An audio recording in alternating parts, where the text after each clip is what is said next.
On today's show, the book, Revenge of the Mistress, from the Love and Revenge series by Cydney Rax.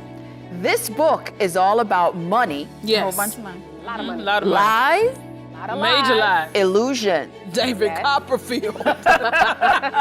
and some serious greed. Major. Are we ready for this? I think so. Grab your cup. It's time for The Tea.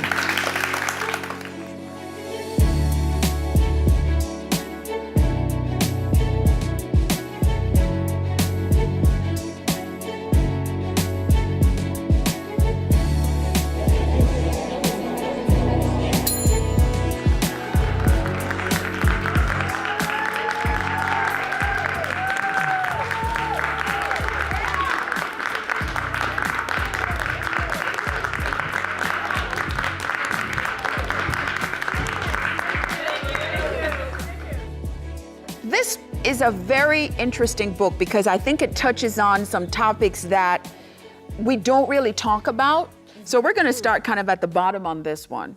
One of the things that was really very interesting in this one, a very powerful emotion in this particular book, was really about the power of greed. So we want to hear from you. When we think about greed, do you think about greed as something that drives a man? Or do you think about greed as something that drives a woman? When you think greed, what comes to mind? Men and women can both be greedy, and even within a gender, people can be motivated by different things. As a group, women may be greedy about something different than men as a group may be greedy about, but I think it's just a human characteristic. Okay, good, thank you. I think that it's pretty equal in today's society, but I think the methods of attainment are different. Women use different methods as a man. Okay. Yeah, I like the different methods approach because in this book, it's a little bit of both. On the method. I think for me, what kind of stands out also is that we, to an extent, I think we have to keep in mind it's also extremely cultural, because if you were to compare that to potentially a Japanese culture in which a lot of the time the individual is not as important as the whole. So in terms of doing a lot of things, you always keep the group in mind. For example, a dinner. You, especially in Denmark as well, you get a small portion of food, whereas in America, it's like, I'm the first one up. Put everything on my plate. But in terms of family, you're always keeping everyone in mind. And it's so interesting when I was there to kind of see one piece and everyone's just kind of waiting because they're trying to be polite. So I think in terms of greed, it's also cultural, but particularly for this book, I think what's also interesting too is that greed is a perspective, but what I took out of it was that she was extremely greedy even though she wasn't deserving. I can see if somebody was working hard towards something, she wanted, this particular life that she dreamed about since she was young. She wanted the money, the cars, all of this stuff, but she wasn't really the one working for it. Okay. Yeah. So I can see somebody being greedy and at least working hard and what. Well, maybe that's just a different subject. Yeah.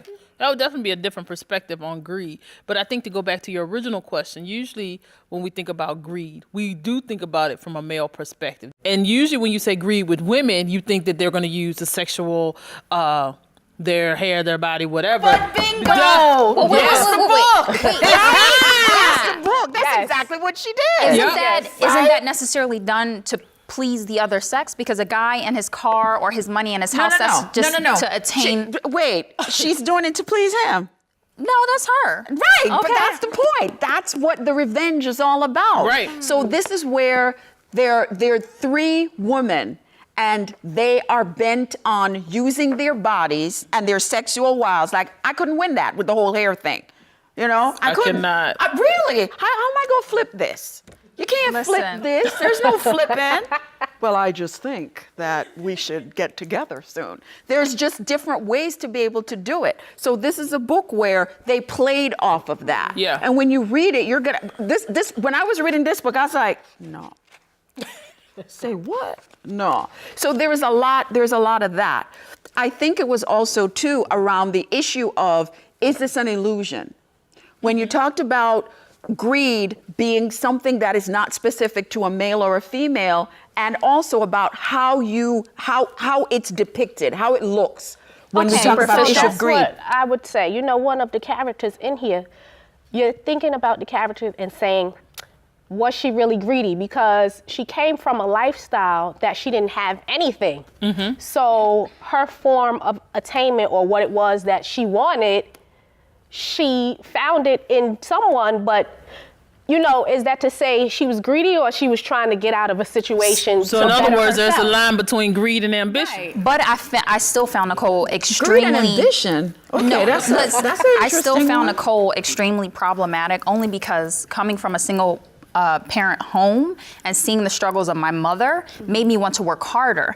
Her, it's like she was blinded by it. Her mom was like, "Sweetie, I'm sorry, I can't, afford this," and she would take it as you're not doing this for me. So, as though she took that as I deserve this because my mom didn't work hard enough, and I'm like, woman, you didn't learn anything. What? Yeah. Okay. I mean, but that's coming up in a single family home. I didn't come up in a single family home. So I was like, some of the stuff that the mother had said to her, that's a whole different, can we talk about that? Sure. Okay. The mother-daughter relationship in here was an illusion as well, because on the outside looking in, you thinking that, well, she had an illusion of what family should look like. Right. Okay. And That's true. what she thought that her mother was like not doing for her, the mother was actually trying to do for her, but because of her attitude, and again, because of the way her perception and the way she acted out, the mother was like, well, I was going to give it to you, but you started acting a complete nut. So that's why I just told them to cancel the layaway. And so how many times have we done that with our children, and even with family members that we're trying to help, but then they start going nut and cray, and you just say, forget it. But here's the thing. Is that viewed as being revengeful? Is it viewed as being revengeful? When you say, because you're not doing this thing, or because you didn't do this thing over here that I wanted you to do, you're shaking your head. Why are you shaking your head? Because in life, you have to realize that you're not just going to get everything as if it's deserving to you. There are consequences, and when you do something wrong, you're not going to get it. If you show up to work late 10 times, they're going to fire you eventually. So is this practice then? Is that what we're doing? We're saying it's conditioning. Okay. And then are we drawing a thin line between revenge and consequences? But no. But going, okay, yes, over here. I see your hand. What does that have to do with the young lady's motivation for greed? Like, what is her motivation for greed grounded in? I mean, that would be my question. What is her motivation for greed grounded in? Because there appears that there's some form of sense of entitlement from the get. And that's like where it's she's grounded. just totally entitled. I want this better life by hook or crook. Yeah. Right. And I'll do it on the back of you or you or you. You have it, I want it, and I'll use whatever wiles, subtlety, seduction, whatever it is that it takes for me to get that method of attainment once again. Right. And that's even what she states in the book as well.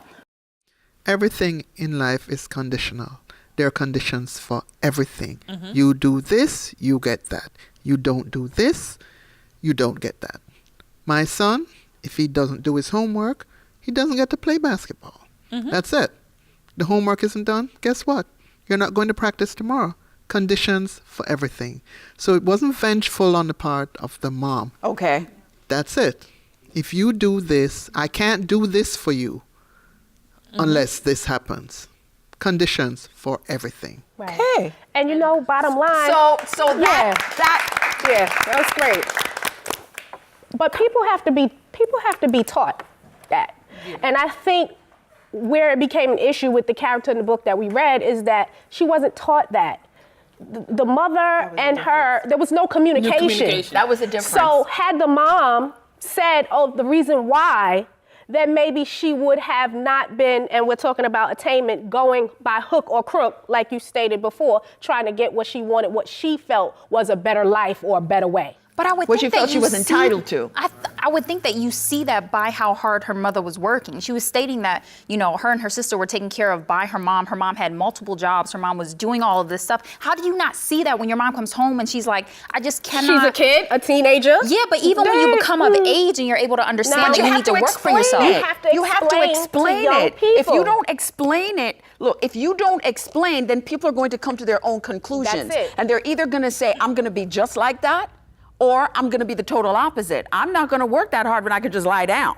Why should I do that when I could but just... I thought well, like you said, it potentially was communication, because even when she got upset at her mom because her mom didn't help her for college, and she had to work, you know, herself to get through it. But I would think that would have taught her something, working for yourself. But the thing is, she didn't do it because she was taught. She did it because she knew that my mama not gonna help me, so I got to get this done by any means necessary. It wasn't until her wedding that the mother said, explained that, hey, I was doing this for you, and I think I think we gotta she was. right, but I Once still she heard right, that. and I think the mother was kind of like doing a what you call it loving in a way where you just have to push them without explaining to them. You step back and Say just it let again. them. Somebody said tough love. That's it. Yeah. She was given tough love, but never said, you know, never explained it. And then she said, you know, why didn't you tell me it was my prom dress or the mortgage? Why didn't you tell me that I'm sitting here thinking that we're not knowing that we only one paycheck away from the lights being off and us being on the street? So that brings us to this question in relationships. When we talk about family, right? Because that's what this is. It's a relationship between a mother and a daughter, and understanding the roles that we play in terms of how we interact. Do we, as family members, have an obligation to explain ourselves more? I think it's generational. Do we have an obligation to explain ourselves more? Because we're looking at a story that's based on what that lack of explanation led to. Yeah. Right. Okay, so, yes. Okay, it seems like from what you're saying that in the book there's like multiple stages of ages that we're going through, and you don't tell your children everything when they're young. You're still trying to shelter them and shield them and give them more like the best life that you can possibly give them, and they don't have to know all the struggles if they're younger. But then as they grow older, then you start to express more and more to them about maybe so they can understand where you were coming from as a parent.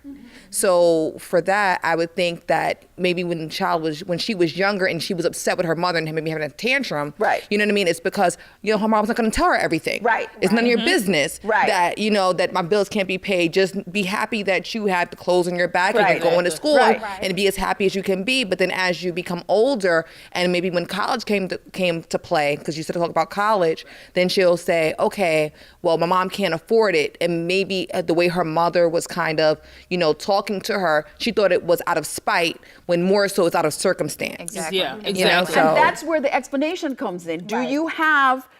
Is it your place then to explain why you were, they're older. We're not talking about the 10-year-old, but they're older now as a young adult, to explain. Because I know growing, like the culture that I'm from, you Jamaicans know this for a fact, right? It is, do as I say. Exactly. Speak when you're spoken to, and you don't ask any questions. Exactly. Right? So when you grow up in that kind of a culture, there isn't.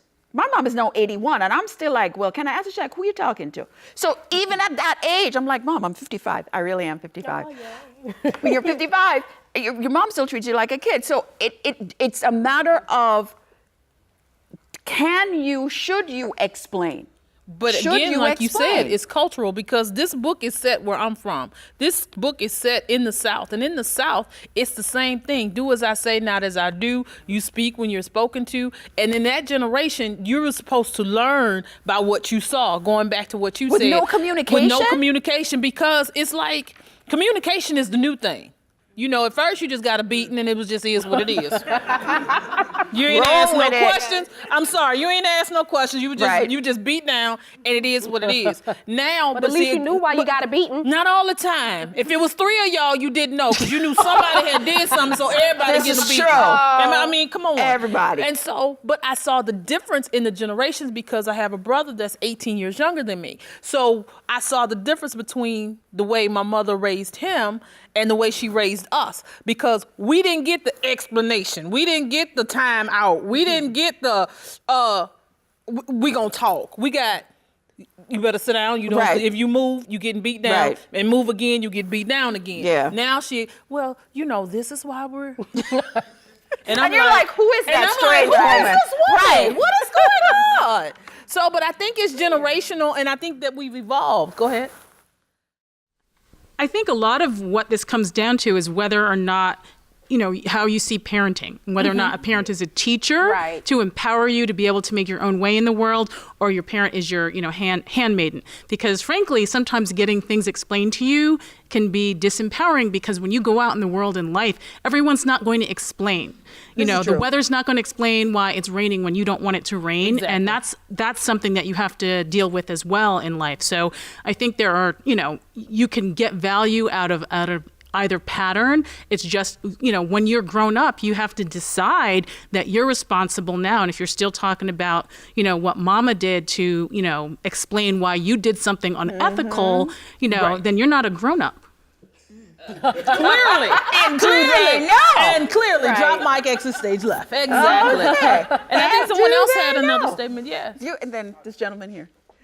Oh, I was going to share, I believe you're always communicating. There's no way that you're not. Sometimes the communication is shut up. I don't want to explain myself. Exactly. But it's about being clear to yourself that this is a message that I'm communicating. I think a lot of times, Right. especially parents think, if I don't say anything, I'm not saying anything. But you are. And also when we know communication, 87% is nonverbal. Yeah. It's like, even when we're not saying something, we're communicating through our eyes, through our expressions, Body language. with our children and the people in our lives. Exactly. So I think we're always communicating, but we need to make that choice about what is it that I actually want to communicate. And perception. Bingo. Right. That's it. Excellent. That's it. Exactly. Thank you. Thank you. you. Yeah. Yes. Thank you. Thank you. So here's the interesting thing about the sharing that you have brought. Given that you've not yet read this book, what you talk about is what this book is actually about. It's about the lack of communication, the not sharing, the understanding that what was being done was in fact sharing, the conclusions that the individuals came to based on what they saw, and the devastating impact that it had on their lives. This is actually what Revenge of the Mistress is all about. Yeah. Because there are some devastating consequences that resulted from what they saw, what they wanted, and then the decisions that were made about how to get it and how they're related to each other. Yeah. So I know that we also have 2 books to be able to share with the audience so that you can see how near or far you are from what you thought about the book. Oh, yeah. Yes. So we're gonna shake, Shake, shake, so we can shake. do our giveaways Shake, here. shake. Yes. Okay. There you go, Cherie. All right. Jig, All right. jig, jig. Toya.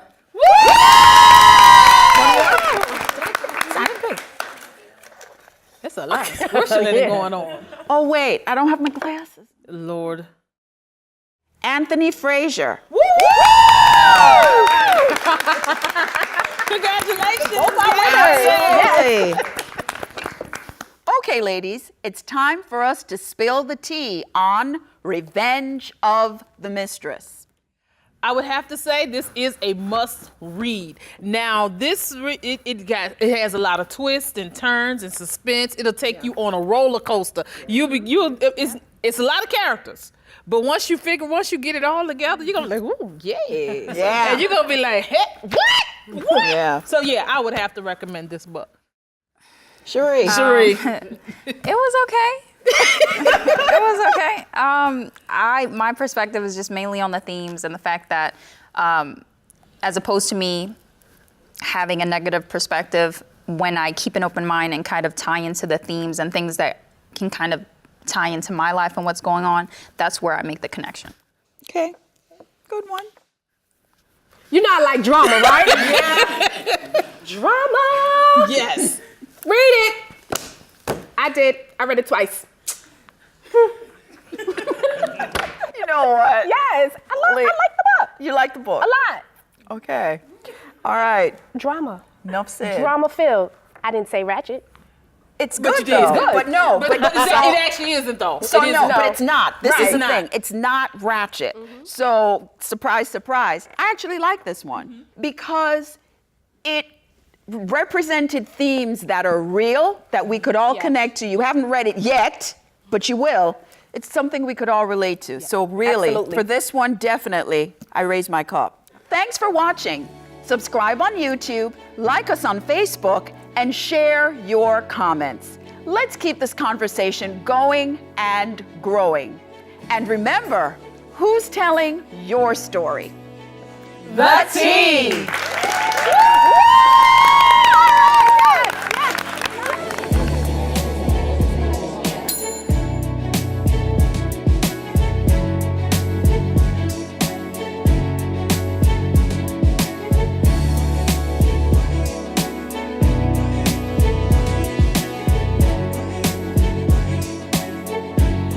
Special thanks to Harlem School of the Arts for hosting this segment of The Tea. We especially thank Kensington Publishing for sponsoring today's show.